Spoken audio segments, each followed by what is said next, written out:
गुरुवे गौरचन्द्राय राधिकायै तदालये कृष्णाय कृष्णभक्ताय तद्भक्ताय नमो नमः। शुद्धि भक्तबृंदगण, যারা নতুন গুরু পদাশ্রয় করেছেন, যারা পুণ্য দীক্ষা নিয়েছেন বা যারা নামাশ্রিত হয়েছেন, নাম দীক্ষা নিয়েছেন, তাদের কর্তব্য কর্ম সম্পর্কে আমরা কিঞ্চিৎ আস্বাদন। এই পর্বতে আমরা আস্বাদন করব কিভাবে ভগবানের আরতি করতে হয়, তার বিস্তারিত বিষয় নিয়ে আলোচনা হবে।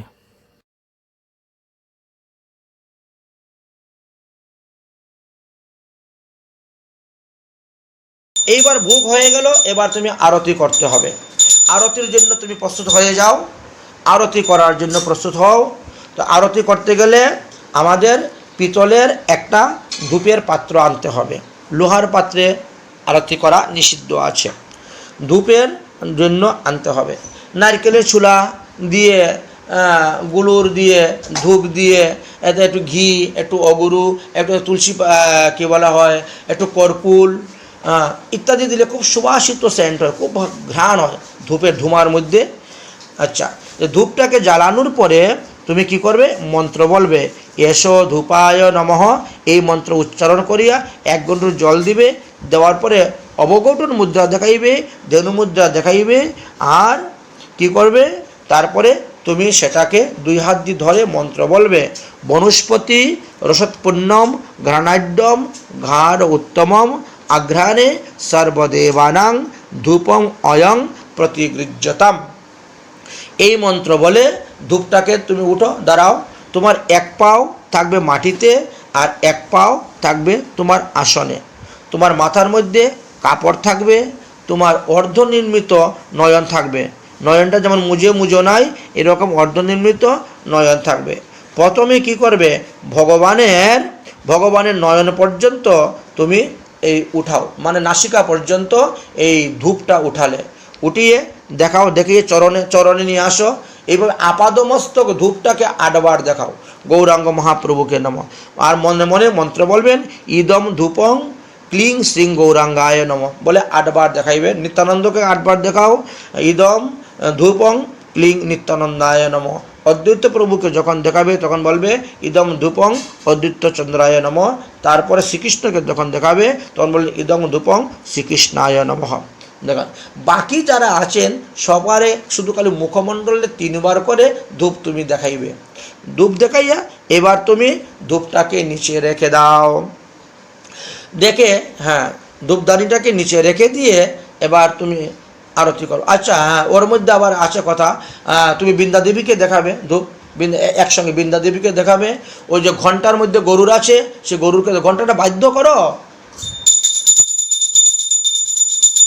ঘন্টার গরুরকে দেখাও। এবার সরগোস্বামীকে দেখাও, রূপাদি মঞ্জুরি বর্গকে দেখাও, গুরুবর্গকে দেখাও। এবার যে সমস্ত ভক্তরা দাঁড়িয়ে আছেন তাদেরকে 1 বার দেখাও, 1 বার মাত্র।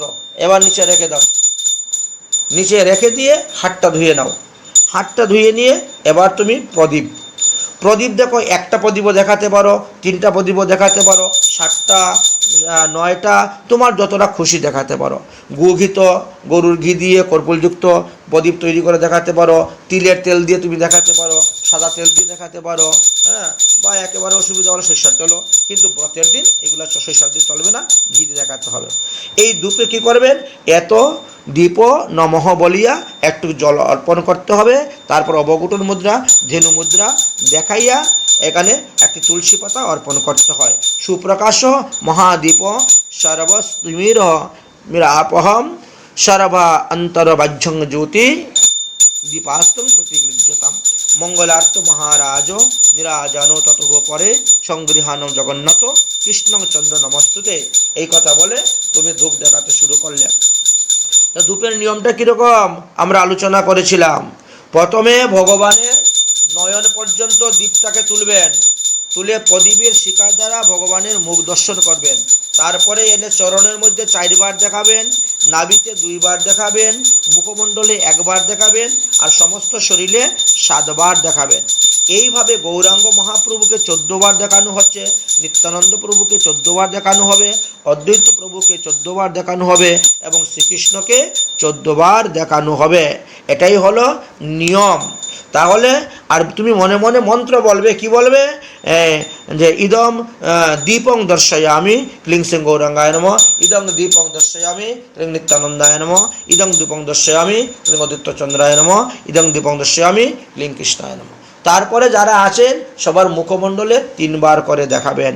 তারপরে বৃন্দাদেবীকে দেখাবেন, শঙ্কের উপরে গরুরকে দেখাবেন, দেখানোর পরে রূপসনাতনদী গোস্বামীর উপরে দেখাবেন, তারপরে গুরুবর্গ গুরুমঞ্জুরিদেরকে দেখাবেন, তারপরে যে সমস্ত ভক্তরা দাঁড়িয়ে আছেন তাদেরকে একবার দেখাবেন। দেখিয়ে সেই দীপটাকে রেখে দিবেন, রেখে দিয়ে হাত ধুয়ে দিবেন। হাত ধোয়ার পরে ওই দীপের উপরে কিঞ্চিত শঙ্কের জল ছিটা দিবেন, কিঞ্চিত শঙ্কের জল ছিটা দিবেন দ্বীপের উপর। এইবার তুমি শঙ্খ নাও, শঙ্খ নিয়ে ভগবানের আপাদ মস্তক 8 বার ঘোরাও। গৌরাঙ্গ মহাপ্রভুর চরণ থেকে আরম্ভ করে মাথা পর্যন্ত 8 বার ঘোরাবে, 8 বার ঘোরাবে গৌরাঙ্গ মহাপ্রভুর। আর মনে মনে তুমি বলবে যে ইদম শঙ্খচিতং জলং ক্লিং সিং গৌরাঙ্গায় নমঃ, 8 বার ঘুরাই ঘুরে। ইদম শঙ্খচিতং জলং নিত্যানন্দায় নমঃ, 8 বার ঘুরাবেন। ইদম শঙ্খচিতং জলং অদ্বৈত চন্দ্রায় নমঃ, 8 বার ঘুরাবেন। ইদম শঙ্খচিতং কৃষ্ণায় নমঃ বলে 8 বার ঘুরাবেন। বাকি যারা আছেন এক একবার 8 বার ঘুরিয়ে জল ফেলো, একবার 8 বার ঘুরিয়ে একবার জল ফেলবা, 8 বার ঘুরিয়ে একবার জল ফেলবা, এক একজন পৃথক পৃথকভাবে গৌরাঙ্গ নিত্যানন্দ অদ্বৈত শ্রীকৃষ্ণ বাকি শব্দকে 3 বার করে দর্শন করাও। বৃন্দাদেবী গরুর আদি ভক্ত গোদাদর্শী বসতি গৌর ভক্তবৃন্দ সবাইকে দর্শন করে। এবার শঙ্খটা রেখে দাও, শঙ্খটা রেখে দিয়ে এবার হাত ধুয়ে নাও। হাত ধোয়ার পরে এবার রুমাল নেও, রুমাল বা বস্ত্র নিয়ে এবার মুখ মুছাও। একবারে মস্তক থেকে আরম্ভ করে চরণ পর্যন্ত 8 বার, এক একজনকে 8 বার করে ঘুরাবেন। গৌরাঙ্গ মহাপ্রভু, নিত্যানন্দ প্রভু, অদ্বৈত প্রভু, শ্রীকৃষ্ণ এদেরকে প্রত্যেককে পৃথক পৃথকভাবে তোমাদেরকে দেখাতে হবে 8 বার করে। প্রত্যেকবার মন্ত্র বলতে হবে। এত পুঞ্জং বস্ত্রম সাপি ক্লিং সিং গৌরাঙ্গায় নমঃ, এত পুঞ্জং বস্ত্রম সাপি ক্লিং নিত্যানন্দায় নমঃ, এত পুঞ্জং বস্ত্রম সাপি ক্লিং অদ্বৈত চন্দ্রায় নমঃ, এত পুঞ্জং বস্ত্রম সাপি ক্লিং কৃষ্ণায় নমঃ। বাস অন্যান্যদেরকে খালি মুখমণ্ডল 3 বার করে দর্শন করিয়া একই পদ্ধতি অনুসারে বৃন্দাদেবী গরুর রূপাদি গোস্বামী গুরুবর্গ বা ভক্তবৃন্দকে দেখাইয়া এটা রেখে দেওয়া হলো। রেখে দেওয়ার পর এইবার যদি শীতের সময় হয় তাহলে পাখা চামর নেই, এই জন্য ফুল দিয়ে আরতি করা হয়ে যাবে। আর যদি গরমের সময় হয় তাহলে এই তারপরে পাখা দেখাতে হবে। তালপাতা থাকলে তালপাতা দিয়ে বাতাস করবা, আর না হলে তালপাতা দিয়ে বাতাস করবা, আর না হলে তুমি ময়ূর পাখা দিয়ে বাতাস করবা। ময়ূর পাখা দিয়ে বাতাস করে মনে মনে বলবেন এত ব্যঞ্জন চামর ব্যঞ্জন সমর্পয়ামি গৌরাঙ্গায় নমঃ, ব্যঞ্জন সমর্পয়ামি নিত্যানন্দায় নমঃ, অদ্বৈত চন্দ্রায় নমঃ, কৃষ্ণায় নমঃ এই বলে পাঙ্খা দিয়ে বাতাস করবেন, ময়ূর পাখা দিয়ে বাতাস করবেন, তালপাতা দিয়ে বাতাস করবেন। আর চামর, চমড়ি গাইয়ের লেজ দিয়ে এটাকে চামর বলা হয়, চামর দিয়ে বাতাস করলেন। শেষে কি করলেন? পুষ্প আরতি করলেন। একটা থালের মধ্যে পুষ্প নেবেন, হাতের মধ্যে রুমাল নেবেন, রুমালের উপরে পুষ্পের থালাটা বসাবেন। পুষ্পের থালাটা বসিয়ে এবার তুমি ভগবানকে দেখাবেন পুষ্প, এত পুষ্পাঞ্জলি। এর সঙ্গে তুলসী পাতাও দিতে পারো, ফুলও দিতে পারো। এর মধ্যে একটু সুগন্ধি স্যান্ড দিবেন যাতে ঘ্রাণ হয়, বা একটু অগুরু দিবেন, দিয়ে এত পুষ্পাঞ্জলি ক্লিং সিং গৌরাঙ্গায় নমঃ বলে মহাপ্রভুকে দেখিয়ে একটু ফুল ছিটিয়ে দিয়ে দাও। আবার নিলেন নিয়ে নিত্যানন্দ প্রভুকে দেখিয়ে নিত্যানন্দ প্রভুর চরণে একটু ফুল দিবেন, অদ্বৈত প্রভুকে দেখিয়ে অদ্বৈত প্রভুর চরণে একটু ফুল দিবেন, শ্রীকৃষ্ণকে দেখিয়ে শ্রীকৃষ্ণের চরণে একটু ফুল দিবেন, গদাধর পণ্ডিত শিবসাকে দেখিয়ে একটু ফুল দিবেন, রাধারানী ললিতাসকে দেখিয়ে ফুল দিবেন। আর কোনো ফুল দিতে হবে না, বাকি ফুলটাকে সবাইকে দেখাবেন। দেখানোর পরে কি করবেন? বৃন্দাদেবীকে একটু ফুল দিয়ে নিচে রেখে দিবেন। এই ফুলটা শেষে সমস্ত ভক্তগণ ঘ্রাণ নেবেন। এই ফুলটা রেখে দেওয়া হল। ভক্তদেরকে দেখানোর ফলে এই ফুল আর ভগবানের মন্দিরের দিকে যাবে না, ওটা আলাদা পাত্রেই থাকবে। সমস্ত ভক্তরা এই ফুলের ঘ্রাণ নেবেন। এইভাবে করে ফুলের ঘ্রাণ নেওয়া হয়। এবার কি করবেন? যিনি আরতি করেছেন তিনার এখন কাজ হলো তিনি শঙ্খটা হাতে নেবেন, নিয়ে শঙ্খের জল প্রথমে কী করবেন? বৃন্দাদেবী মহারানীকে দিবেন। তারপরে ঘন্টার উপরে যে গরুর আছেন গরুরকে দিবেন। তারপরে কি করবেন, এই ডাইন হাতের মধ্যে জল নিয়ে ছয় গোস্বামীর মাথার মধ্যে জলে ছিটা দিবেন। ঘন্টা রেখে দাও, ছয় গোস্বামীর মাথার মধ্যে হালকা করে জল ছিটা দিবেন। তারপরে গুরুবর্গদের মাথায় জল ছিটা দিবেন, গুরুদেবের মাথায় জল ছিটা দিবেন। তারপরে যে সমস্ত ভক্তগণ আছেন তাদেরকে 3 বার জল ছিটা দিতে হবে। হ্যাঁ, এবং সব শেষে তোমার নিজের গায়ে নিজের মাথার মধ্যে জল ছিটা দিতে হবে। এই শঙ্কের জল যাতে পায়ের মধ্যে না পড়ে, এই জন্য যারা বুদ্ধিমান তারা শঙ্কের জল ছিটা দেওয়ার সময় বসে যাবেন, বা কাপড় দিয়ে এরকম করবে, কাপড় দিয়ে চরণ ঢেকে দেওয়া হবে। এইবার হয়ে গেল। এবার এই যে প্রদীপটা, এই প্রদীপটা সমস্ত ভক্তদেরকে নিয়ে দেখানো হবে। এই জন্য প্রদীপের মধ্যে এমনভাবে তেল দিতে হবে, প্রদীপের সলতা এমনভাবে তৈরি করতে হবে যাতে 10 মিনিট সময় প্রদীপটা জ্বলে, প্রদীপটা এত তাড়াতাড়ি না নিভে। সব ভক্তকে দেখানোর পরে এই প্রদীপ আর ঠাকুর ঘরে ঢুকবে না। এই প্রদীপ ধুয়ে মুছে পরিষ্কার করার পরে আবার ঠাকুর ঘরে ঢুকবে দ্বিতীয়বার আরতি করার জন্য। এই হলো আমাদের সকালের নিত্যকর্ম, আমরা আলোচনা হয়ে গেল। অর্থাৎ সকালে মঙ্গল আরতি যেভাবে করা হবে সেটাও বলা হয়ে গেল, বা তারপরে প্রাতঃকৃত অর্থাৎ সকাল 8টা হইতে ভোর 8টা হইতে সকাল 6টা হইতে 8টা 24 পর্যন্ত যে একটা লীলা হয় আমাদের, এটা প্রাতঃলীলা বলা হয়। এই সময়ে আমরা কিভাবে ভগবানের সেবা পূজা করব ইত্যাদি আলোচনা হয়েছে। যখন ভগবানের সেবা পূজা করবেন এইভাবে এই নিয়মেই আমাদের ভগবানের সেবা পূজা করতে হয়।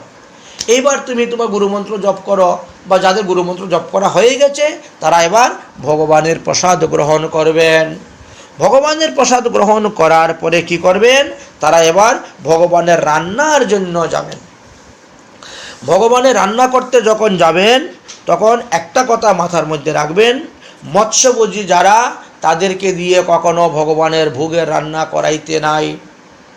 নিরামিষ বাসন, নিরামিষ চুলা এবং নিরামিষ প্রসাদ বুঝি, নিরামিষ বুঝি বললে হবে না, প্রসাদ বুঝি বৈষ্ণবকে দিয়ে ভগবানের ভোগ রান্না করাতে হবে। এই জন্য যারা সবজি আমানি করবে তারাও প্রসাদ বুঝি হওয়া চাই, যারা রান্না করবে তারাও প্রসাদ বুঝি হওয়া চাই, যারা পরিবেশন করবে তারাও প্রসাদ বুঝি হওয়া চাই। অপ্রসাদ বুঝি লোকদেরকে রান্নাঘরে ঠাকুর ঘরে ঢুকাতেই নাই। ঠাকুর ঘরে আর ঠাকুরের রান্নাঘরে এই 2 ঘরে এদের কোনো এলাও নাই, এদেরকে ঢুকাতে নাই। এবার যখন তুমি রান্না করতে যাবে তখন কি করবে, রাধারানীর চরণে প্রার্থনা করবে, হে রাধারানী, আমি তো গোবিন্দের জন্য রান্না করতেছি, তুমি আমাকে কৃপা করো যাতে সুস্বাদু রান্না হয়, ভালো রান্না হয়। এই জন্য রাধারানীর কাছে প্রার্থনা করে চুলার মধ্যে আগুন জ্বালাতে হয় রান্না করার। আগচ্ছ লক্ষ্মী চে রাধে বৃন্দাবনেশ্বরী কৃষ্ণার্থে ক্রিয়তাং পাকং সুস্বাদ অন্ন চতুর্বিধম তয়া ইয়ত প্রচতে দেবী তদন্নং দেব দুর্লভম মিষ্টং স্বাদ অমৃতং স্পারদিং ভুক্তায়ং কুরহম পরমঃ। এইভাবে বলে ভগবানের ভোগ রান্না করবেন।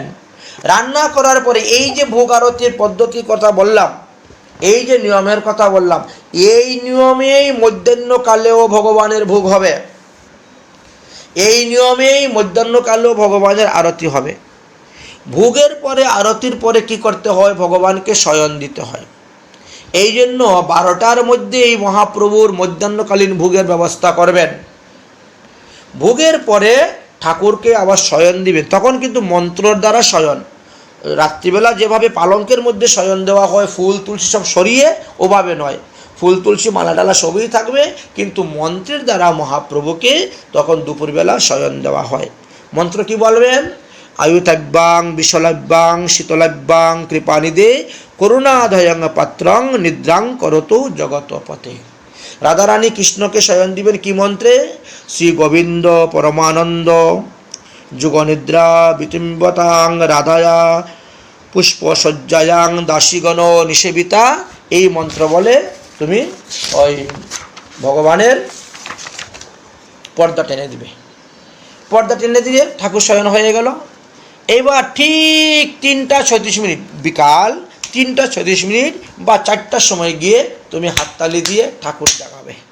সকালে যেরকম ঠাকুর জাগিয়েছ এরকমভাবে ঠাকুর জাগিয়ে ঠাকুরের পা ধোয়াবে, হাত ধোয়াবে, মুখ ধোয়াবে, দিয়ে একটা হালকা ভোগ দিবে। মনে করো 2-1টা ফল ভোগ দিলে, 4টার সময় ঘুমের থেকে ওঠার পরে একটু ফল ভোগ দিতে হয়, বুঝেছ? একটা ধূপকাঠি জ্বালিয়ে, একটু আরতি করলে, একটু দীপ জ্বালিয়ে, একটু দেখিয়ে ভগবানকে বসিয়ে দিলেন। এবার ভগবান সন্ধ্যা পর্যন্ত বসলেন। সন্ধ্যার সময়ে এবার সন্ধ্যা আরতি শুরু হয়ে গেল। সন্ধ্যার সময়ে আমাদের সন্ধ্যা আরতি শুরু হয়ে গেল। ওই একই নিয়মে আরতি। আরতির পরে তুমি ভোগ দিলে, আর ভোগের পরে তুমি আবার শয়ন দিলে। ওই সময় যখন শয়ন দিবে রাত্রিবেলা, তখন ভগবানের চরণে কোনো ফুল থাকতে পারবে না, কোনো তুলসী পাতা থাকতে পারবে না, কোনো মালা থাকতে পারবে না, এইগুলো সব সরিয়ে দেওয়া হবে। সরিয়ে দিয়ে ঠাকুরকে আমরা যেভাবে পালঙ্কের মধ্যে শয়ন করি, একদম সাটাং লম্বা হয়ে ওইভাবে ঠাকুরকে শয়ন দেবেন। সময় উচিত, মানে ঋতু উচিত, ঋতু কাল সমুচিত। গরমের সময় ঠাকুরের জন্য পাংখা থাকবে, মশারি থাকবে। শীতের সময় ঠাকুরের লেপ, তুষক, খাতা, বালিশ থাকবে। এইভাবে করে ভগবানকে শয়ন দিতে হবে এবং তুলতে হবে। এইভাবে 24 ঘন্টায় ভগবানের এরকমভাবে সেবা পূজা করতে হবে, নিষ্ঠার সহিত, ভক্তির সহিত, প্রেমের সহিত। তাহলেই দেখবেন অনায়াসে শ্রী গোবিন্দ পদপদ্ম লাভ করা যাবে। গুরুদেবের কর্তব্য হলো শিষ্যকে রাস্তা ধরিয়ে দেওয়া, রাস্তা শিখিয়ে দেওয়া, করিয়ে দেওয়া, এবং তোমার কাজ হলো তুমি গুরুদেবের বাক্যকে পালন করে নিষ্ঠার সহিত, ভক্তির সহিত, প্রেমের সহিত গুরু গোবিন্দের সেবা করে যাওয়া, এবং গুরু গোবিন্দের সেবার দ্বারাই ভগবানকে লাভ করা যায়। এইভাবে আমরা অষ্টকালে কিভাবে সেবা পূজা করতে পারবো অতি সংক্ষেপে আলোচনা করলাম। তাহলে এখনকার মতন আমরা এখানেই বিশ্রাম দিচ্ছি। আচ্ছা, ও আরেকটি কথা মনে রাখতে হবে, সন্ধ্যার সময়ে আরতির পরে একটা শয়নস্তুতি পাঠ করতে হয় আমাদের। এটা কিন্তু প্রতিদিন শয়নস্তুতিটা পাঠ করবেন, একদম মনে রেখে শয়নস্তুতিটা পাঠ করবেন। কিভাবে বলছিলাম আমরা?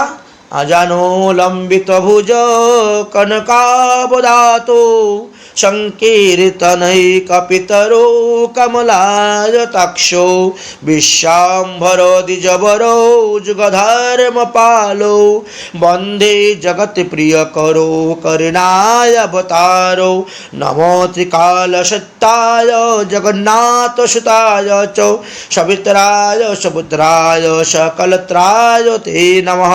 কৌস্তূরিতিলকাং ললাটপটলে বক্ষস্থলে কৌस्तुभं नासागरे वरमुकुतिकं करतले वेणुकरे कङ्कणं सर्वाङ्गे हरिचन्दनं सुललितां कण्ठे च मुक्तावली गोपाश्री परिवेष्टितं विजयते गोपालचूडामणि पुल्लेन्दिरवरकान्तिमिन्दुवदनं बर्हावतो सप्रियं श्रीवत्सलां कुमुदार कौस्तुभधरं पीताम्बरो सुन्दरं गोपीनां नयन पुलार्चिततनु गोगोप्यशङ्खभृतं गोविन्दं कलभेनुमदन परं दिव्याङ्गभूषणं भजे बर्हापिराभिरामं मृगमदतिलकं कण्डलाक्रान्तगण्डं कञ्जाक्षं कम्बुकण्ठं स्मृतो शुभगमुखं स्वादरेण स्तहवेनु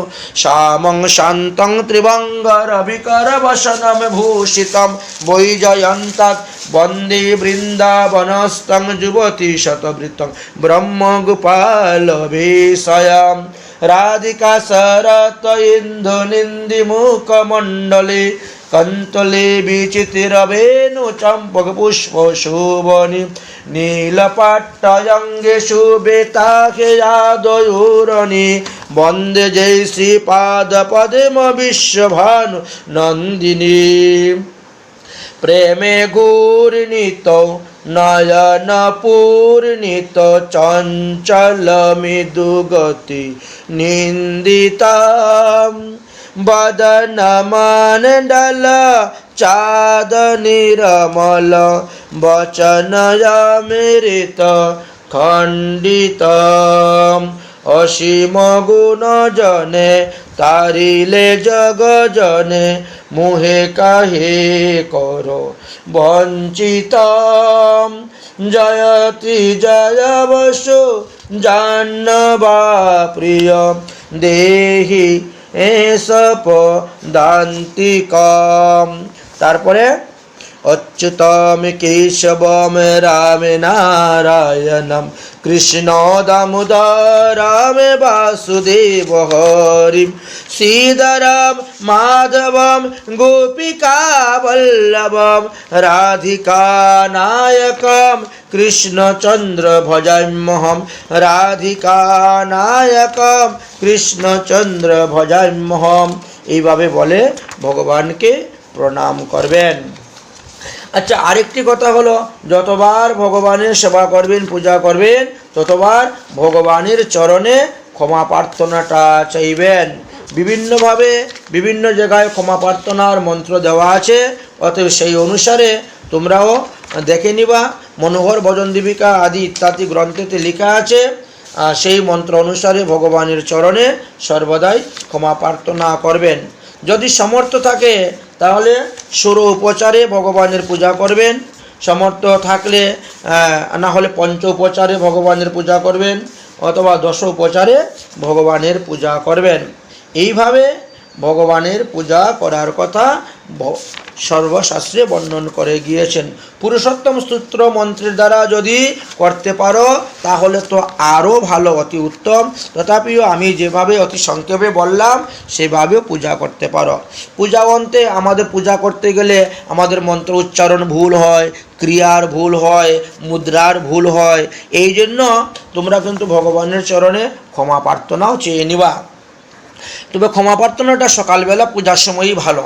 সকালবেলা যখন এই ঠাকুর স্নান করাইয়ে পূজা করা হবে, সেই সময়ে ভগবানের সঙ্গে ওই সকালবেলার মঙ্গলারতি হোক বা সিঙ্গার আরতি হোক, সিঙ্গার আরতির পরে ভগবানের চরণে ক্ষমা প্রার্থনা করবেন। দুষ্কর্ম কুটি নিরতস্য দুরস্ত ঘোরং দুর্বাসনা নিগ্রহ শৃঙ্খলিতস্য গারম ক্লিশাদ মতে কুমতি কুটি কদর্তিতস্য গৌরং বিনাদ্য মম কোহু ভবতি হ বন্ধু কাল কলি বলিন ইন্দ্রিয় বহি বর্গা শিভক্তি মার্গইহ কণ্টক কোটি রুদ্রঃ আহা কজামি কিমহং করোমি চৈতন্য চণ্ডং যদি নাদ্যং কৃপা করোষি মতুল্য পাতকে নাস্তিক নয় অপরাধী চ কশ্চনে পরিহারে অপি লজ্জা মেকিং ভুবে পুরুষোত্তমম মৎসমো নাস্তি কি পাপাত্মা তৎসম নাস্তি পাপঃ ইতি বিজ্ঞায় গোবিন্দম যথা যজ্ঞ তথা কুরু মৎসম ঘোরু পাপাত্মা নাস্তি কৃষ্ণ ধরাতলে তৎসম করুণা সিন্ধু নাস্তি তর্হি গতি মম কদাহো যমুনা তীরে নমামি তব কীর্তনম উদ্ভাবসং পুণ্ডরীকাক্ষ রচিষ্যামি তাণ্ডবম अपराध सहस्राणि क्रियन्ते हो निशिमया दासं निष्ठिमां त्वाद तत्सर्वकन्तं महर्षि प्रतिज्ञा तव गोविन्द नमे भक्ते पुनश्यति इति संस्मृतं संस्मृतं प्रणिमं धर्ममज्जम् आह्वानं न जानामि विसर्जनं पूजाश्चैव न जानामि तं गति परमेश्वरं मन्त्रहीनं क्रियाहीनं भक्तिहीनं सुरेश्वर पूजितोऽस्मि मया देव तत्प्रसादात् त्वयि स्थितिः। এইভাবে ক্ষমা প্রার্থনা করবেন। তারপরে আপনারা তুলসী দেবীকেও নৈবেদ্য অর্পণ করবেন। তুলসী দেবীকেও ভগবানের ধূপ দ্বীপ প্রসাদী দেবেন এবং তুলসী দেবীর পরিক্রমা করবেন। জানি কানিচ্চ পাপানি জন্মান্তরে কৃতানি চ তানি তানি প্রশান্তি প্রদক্ষিণাৎ পদে পদে। বৃন্দা দেবীকে প্রদক্ষিণ করার পরে বৃন্দা দেবীকে প্রণাম করবেন। বৃন্দায় তুলসী দেবী প্রিয়ায় কেশবৈশ্য চ কৃষ্ণ ভক্তি পদে দেবী সত্যব্রতী নম নম। এইভাবে প্রতিদিন সকালে বিকালে দুইবার তুলসী পরিক্রমা করবেন। কারণ বৃন্দার মধ্যে কি আছেন? আমাদের সমস্ত দেবতারাই অবস্থান করেন।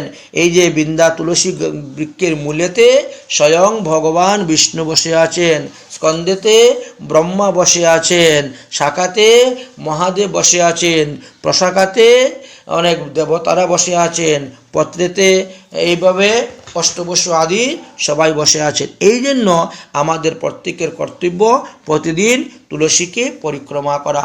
তুলসী পরিক্রমা করলে পরে কি হয়? তুলসী পরিক্রমা করলে আমাদের ভগবান শ্রীকৃষ্ণকে পরিক্রমার ফল লাভ করা যায়। ভগবান বলছেন 4টি স্থানে আমি সর্বদা অবস্থান করি। এক হলেন তুলসী, এক হলেন ভক্তজন, এক হলেন গঙ্গা, আর এক হলেন ভাগবত। এই 4টি স্থানে ভগবান সর্বদা অবস্থান করেন। এই জন্য আমাদেরকে এই তুলসীর সেবা, বৃন্দার সেবা করতে হয়। যাই হোক, আমরা এই বিষয়ে আস্বাদন করলাম। আজকের মতন আমাদের এই ভগবত সেবা পূজা পদ্ধতি কার্য এখানেই বিশ্রাম দিলাম। সর্বে ভবন্তু সুখিনা, সর্বে সন্তু নিরাময়া, সর্বে ভদ্রাণি পশ্যন্তু মা কশ্চিৎ দুঃখভাগ্ ভবেৎ। ওম শান্তি, ওম শান্তি, ওম শান্তি।